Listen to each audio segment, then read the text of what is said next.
Hello, little readers. Today we're going to read Dork Diaries, Holiday Heartbreak. If you're excited, let's turn the page.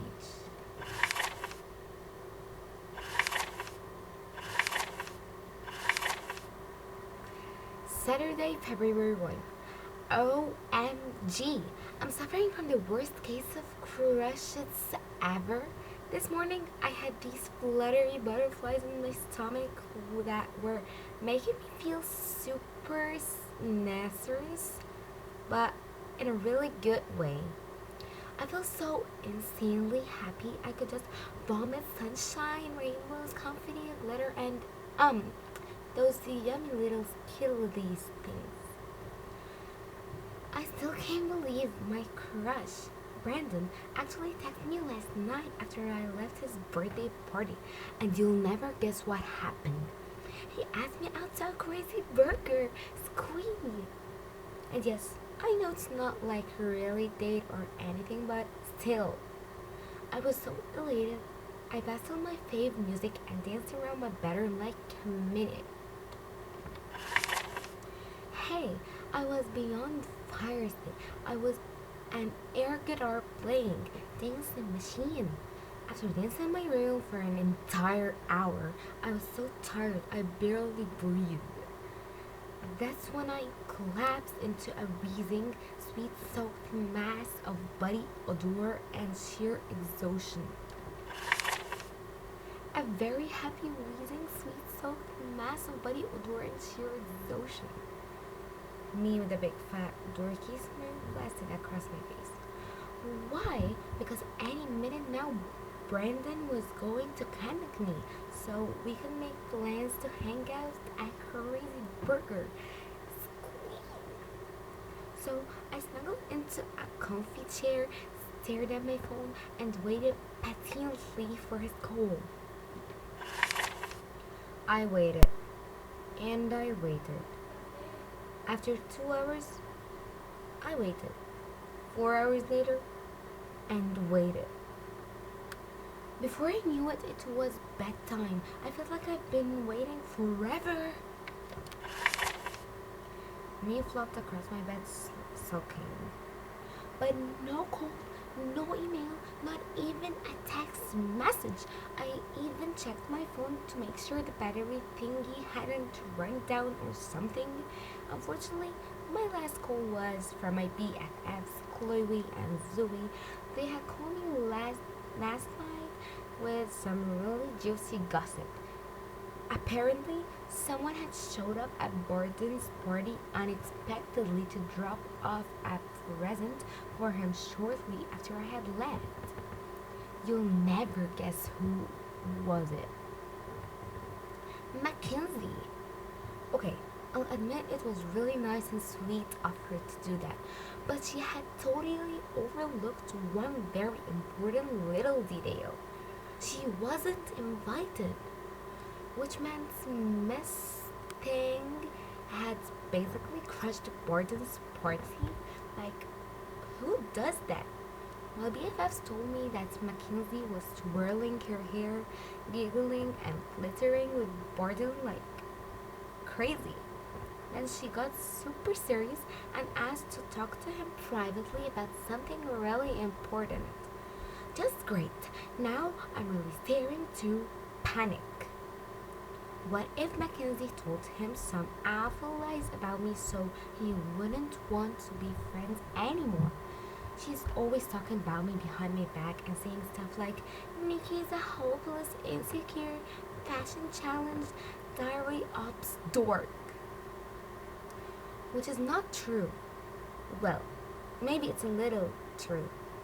Okay, actually a lot true, but still. Why did all of this have to happen just when Brandon and I were about to have our first date that really isn't a date? Please, please, please, please, please let Brandon call me tomorrow. Sunday, February 2. I've been awake for 7 hours, 11 minutes, and 39 seconds, and Brandon still hasn't called. I'm starting to worry that something really bad happened to him. I think he sincerely wanted to call me, and he sincerely tried to call me, but he just couldn't because maybe he got um abducted by aliens. Hey, don't laugh. It could have actually happened. I can't believe this is happening. I dropped my phone and now I cannot call Nikki.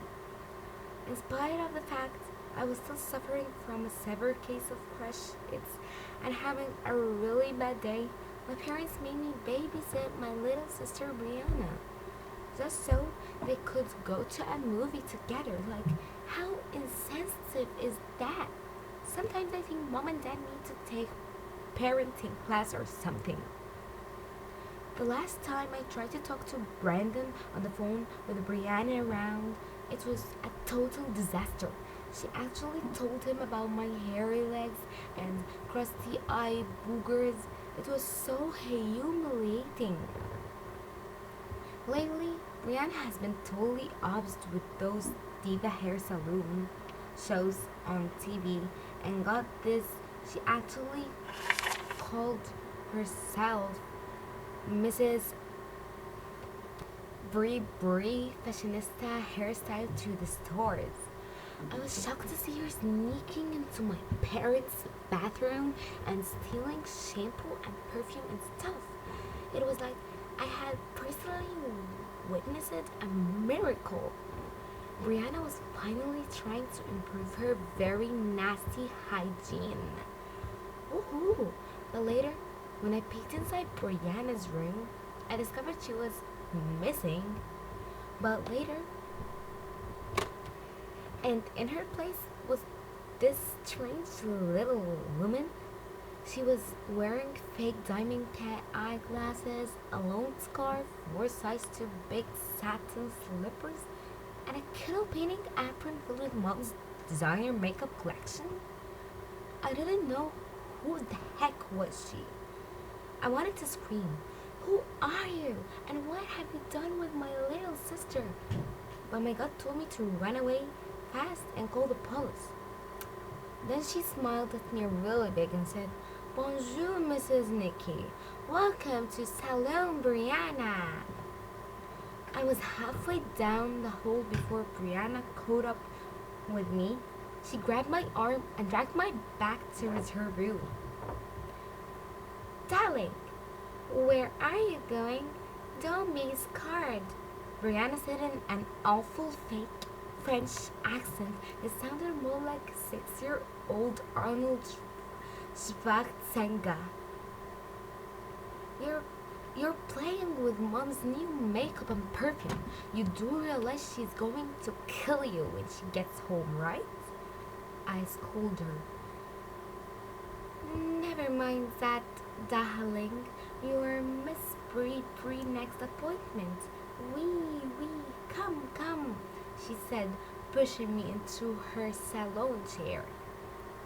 Kids Bop music was playing in the background, and she had drawn the most hideous hairstyle posters and hung them on her wall to help set the mood of a trendy upscale salon.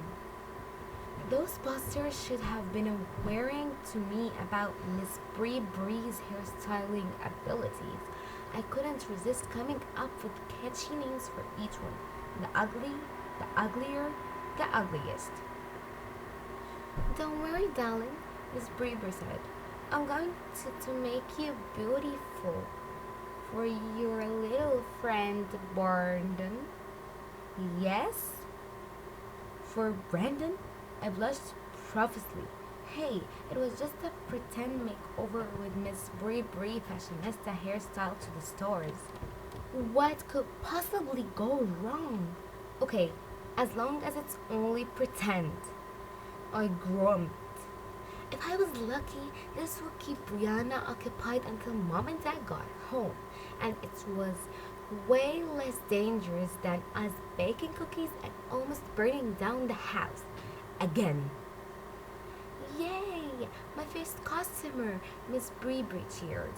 "Before I start, darling, would you like something to drink?"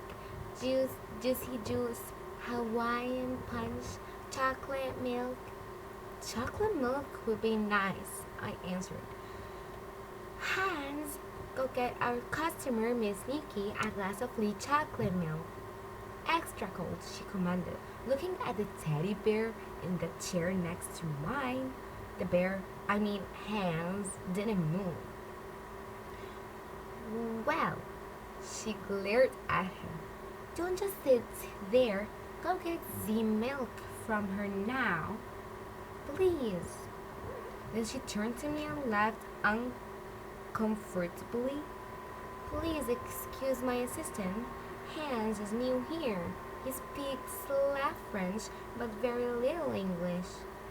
I looked at the teddy bear, looked back at her, and raised an eyebrow. Okay, I replied. I know just what to do with your hair, darling, Brianna said as she wrapped a smock around my shoulders. Now, just relax and let Miss Bree work her magic. Yes? Hans, would you please grab the magazine and give it to... never mind. I'll do it myself. Brianna handed me a trendy teen fashion magazine to read, just like in a real salon.